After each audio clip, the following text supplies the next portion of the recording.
quadro Pauta do Dia está de volta, falando de um dos temas mais buscados na internet, de acordo com o Google Trends, aquela ferramenta gratuita que mostra como um termo específico tem sido pesquisado. A posse do novo presidente dos Estados Unidos esteve entre os assuntos mais buscados nas tendências de pesquisa em tempo real desta quarta-feira. O nome do democrata Joe Biden, eleito em novembro do ano passado, esteve presente em praticamente todo o ranking de busca. Em 2020, as eleições norte-americanas foram um dos temas mais buscados no Brasil. Nós vamos conferir aqui a tela do Google Trends. Como você acompanha, as eleições nos Estados Unidos ocuparam a 4ª posição de pesquisas no ranking.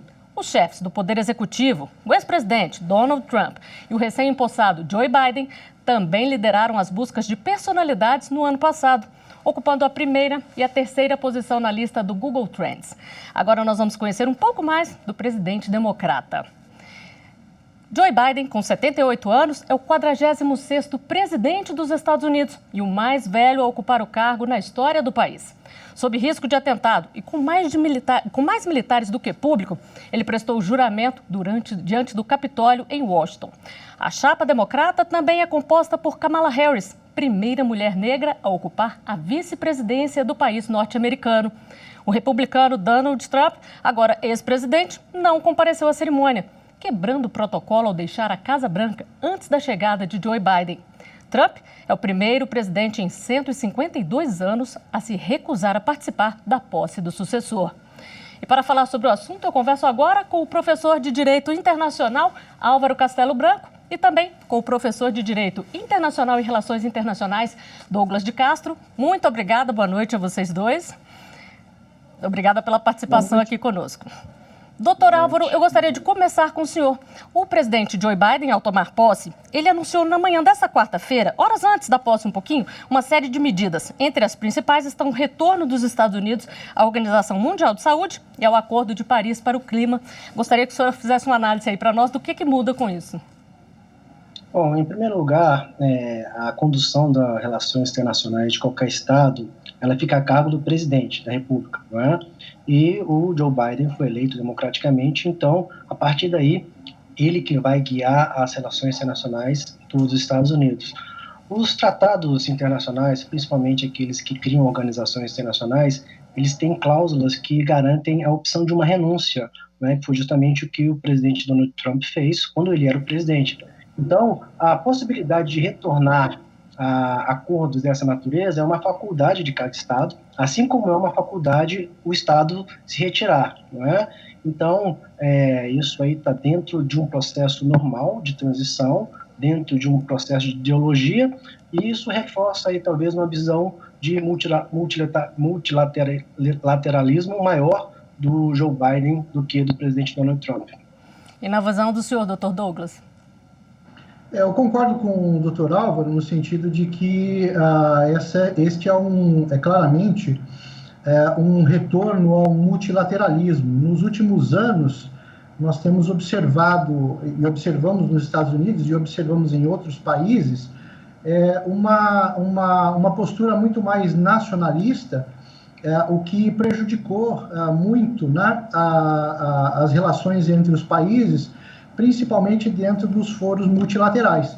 Então, a eleição de Joe Biden para o governo norte-americano, uma das grandes potências no mundo, certamente faz com que o multilateralismo ele volte novamente na pauta das relações internacionais, com certeza. Agora, doutor Douglas, em relação à política externa, o Biden anunciou ainda a reversão de várias decisões do ex-presidente Donald Trump, como a construção do muro na fronteira com o México e o veto à entrada de cidadãos de países muçulmanos nos Estados Unidos. Medidas polêmicas adotadas pelo ex-presidente, não é mesmo? Sem dúvida nenhuma, e que, na verdade, tem relação com aquilo que eu mencionei do nacionalismo, né? Ou seja, levantar muros, criar barreiras, e tudo isso atrapalha muito, né, as relações entre os países e entre os povos, né? Então, eu vejo com bons olhos a eleição de Joe Biden nesse sentido, né, de começar a remover essas barreiras. Com isso, eu não estou dizendo que vai ser muito fácil para os países enfrentarem resistência em relação aos Estados Unidos, principalmente em relações comerciais. mas já é uma oportunidade para que os países eles sentem e tenham mais condições de negociar. Doutor Álvaro, e o Biden também prometeu lançar uma série de iniciativas governamentais para promover a igualdade racial, prevenir a discriminação com base no gênero ou na orientação sexual. É um passo aí a mais para a garantia dos direitos humanos? Esse foi um ponto bastante defendido pelo candidato durante a campanha, né? E ele está externando aí, já nos seus primeiros momentos da sua presidência, essa intenção, né? O discurso dele, inclusive, foi um discurso muito nesse sentido, um discurso muito conciliador, né?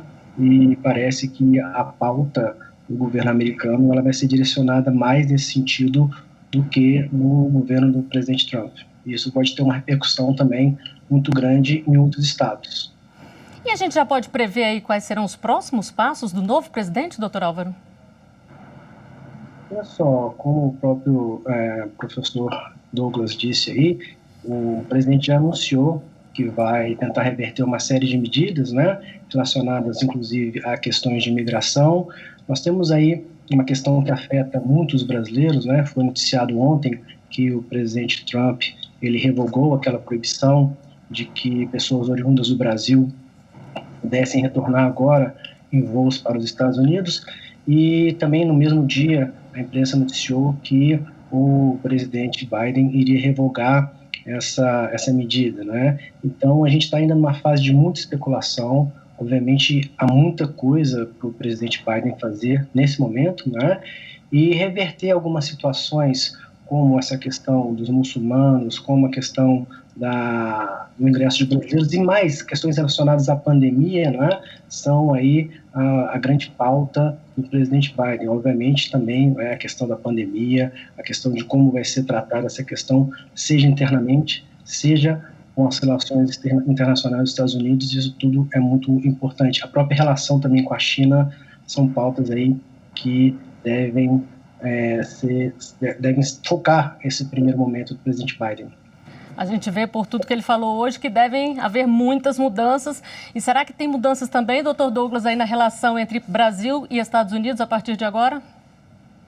Sem dúvida nenhuma, né? Sem dúvida nenhuma, a relação entre Brasil e Estados Unidos, ela precisa mudar para se ajustar a essa nova pauta que contempla a proteção de direitos humanos, proteção do meio ambiente, questões relacionadas à imigração, a própria pandemia, né, e os seus efeitos no globo, né, vão fazer com que um ajuste nessas relações precise ser feita.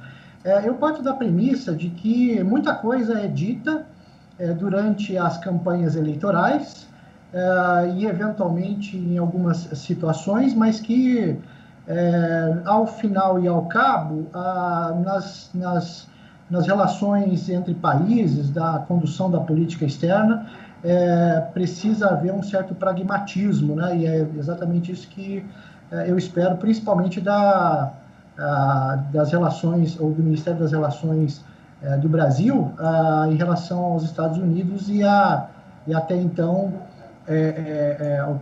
o alinhamento automático, né, com os Estados Unidos, a despeito de outros grandes parceiros que o Brasil tem.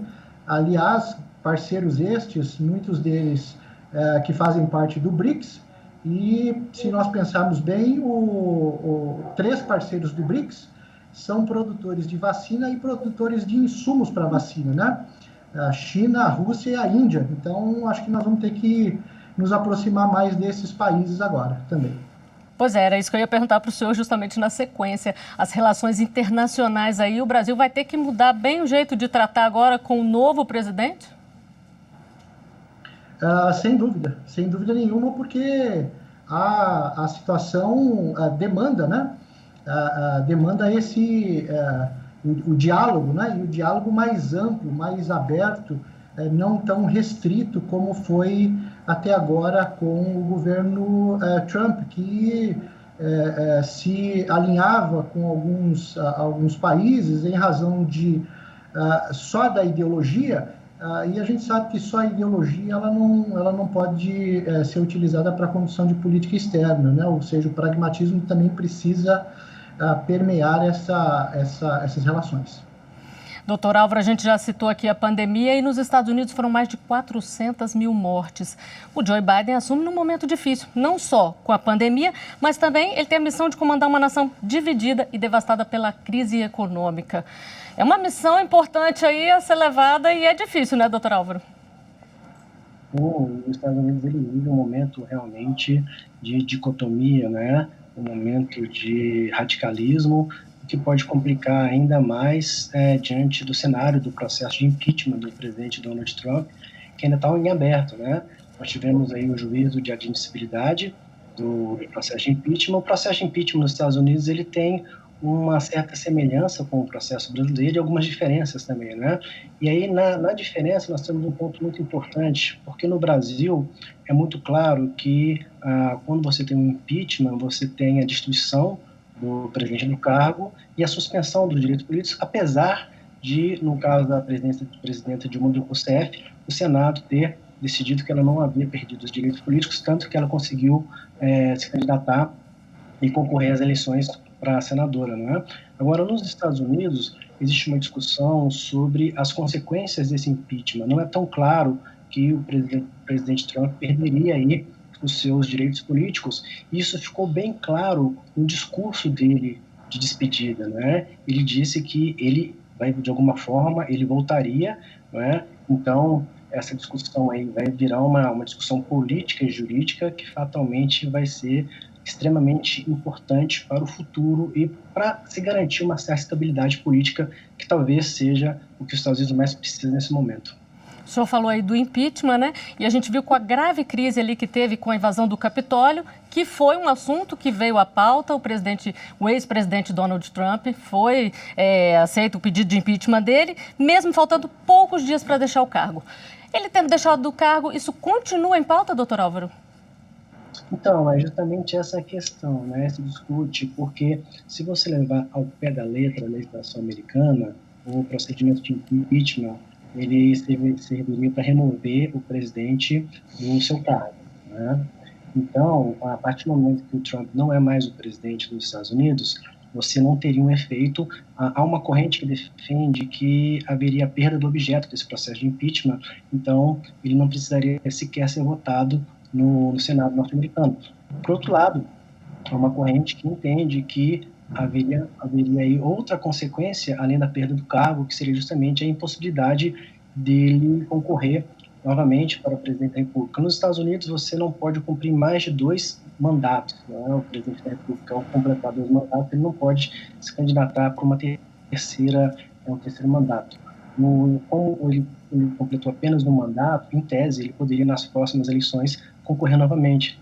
E ele teve um número expressivo de votos na votação popular. Foi uma distância muito grande, foi um número de votos muito alto. Então, isso realmente vai ser uma discussão muito quente, principalmente em razão da formação nova do parlamento americano, né?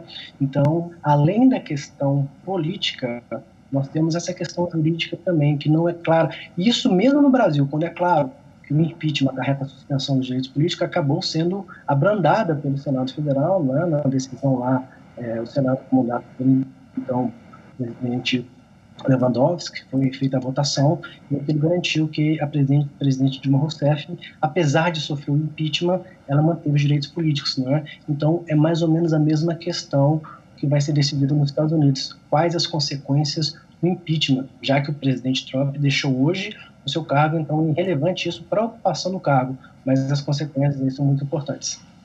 Professor Douglas, e já dá para a gente saber aí como vai caminhar essa discussão com a mudança que houve no cenário político dos Estados Unidos hoje?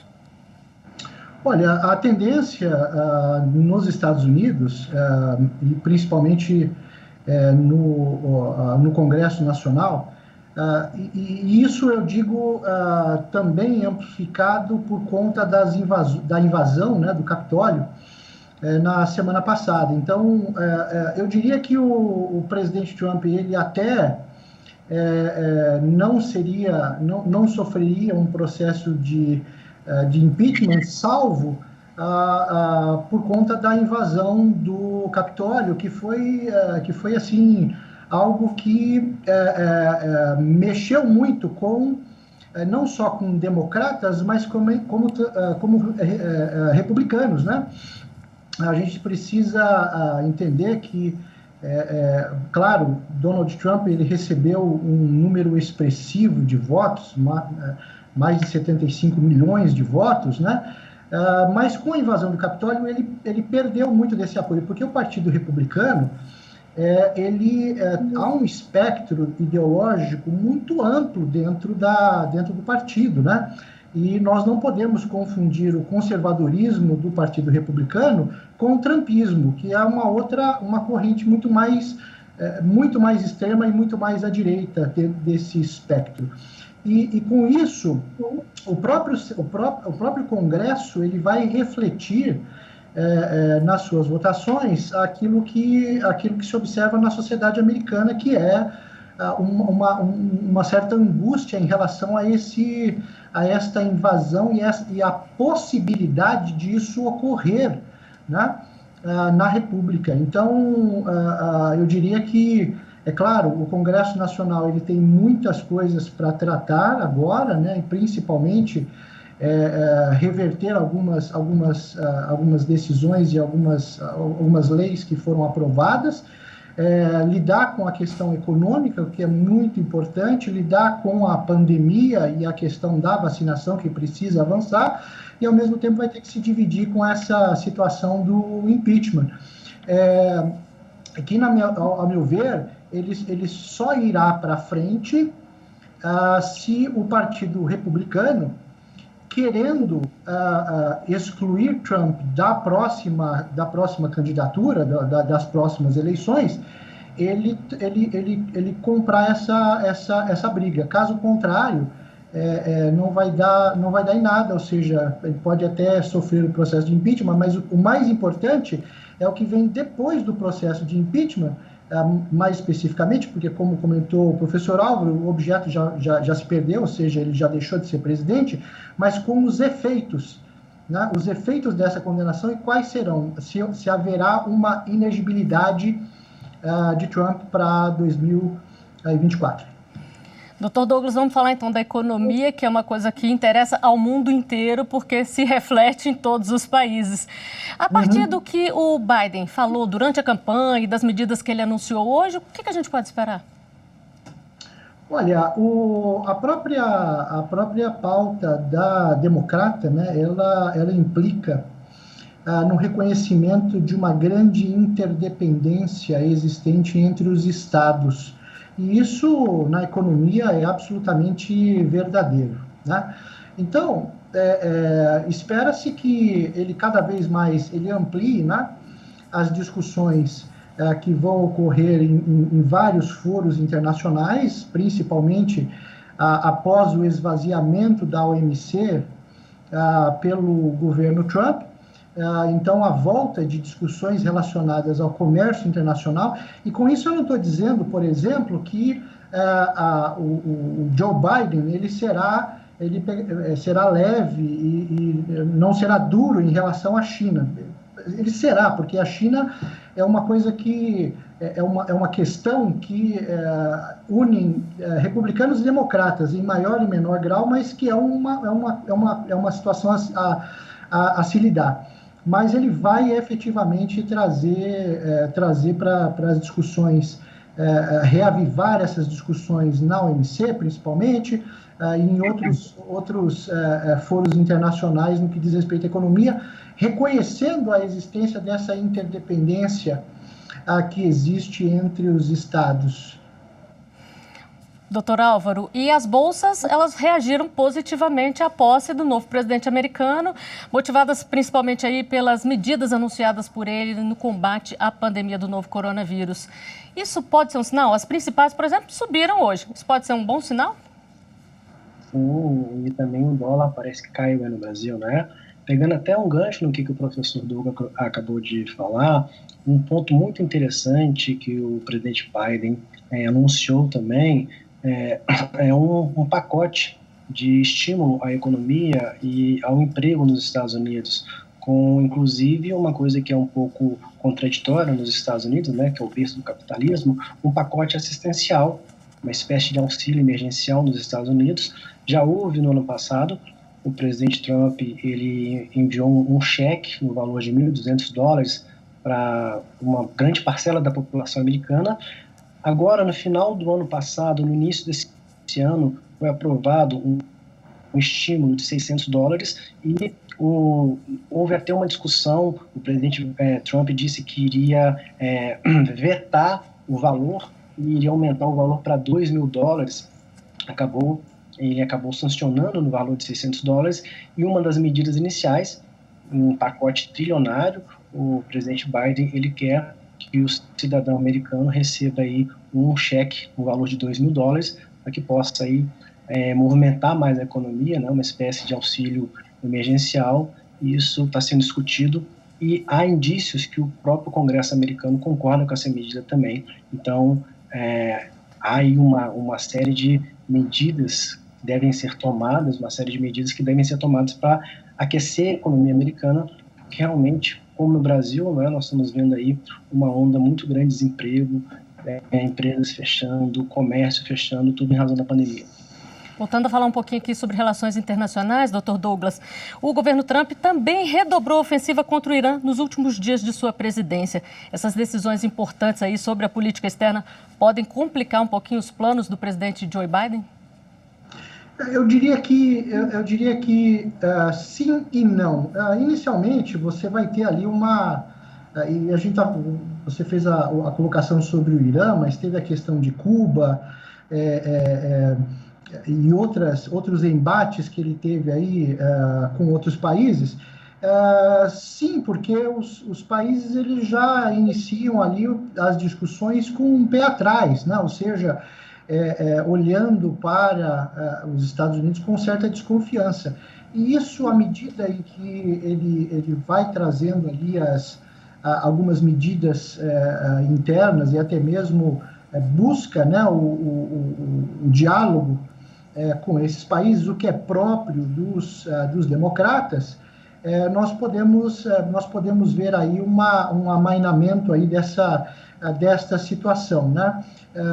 Eu acho que é unânime, mundo afora, que os 4 anos de governo Trump foram aí um hiato na democracia norte-americana, que a despeito da condução pelos democratas ou pelos republicanos, sempre houve um grande respeito e pragmatismo nessas relações. Então, eu espero que ele vai ter, na verdade, um início difícil para começar esse diálogo, mas eu diria que ele tem grandes chances de avançar nessas questões, justamente por conta de várias ações que ele está tomando hoje, né? Por exemplo, a volta ao Acordo de Paris, a volta à Organização Mundial da Saúde, ou seja, dando indicações claras de que ele quer o diálogo, de que ele está buscando cada vez mais o multilateralismo. Então, isso vai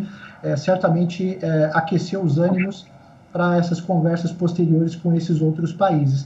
Não será fácil. Na verdade, já era difícil lidar com esses países, né?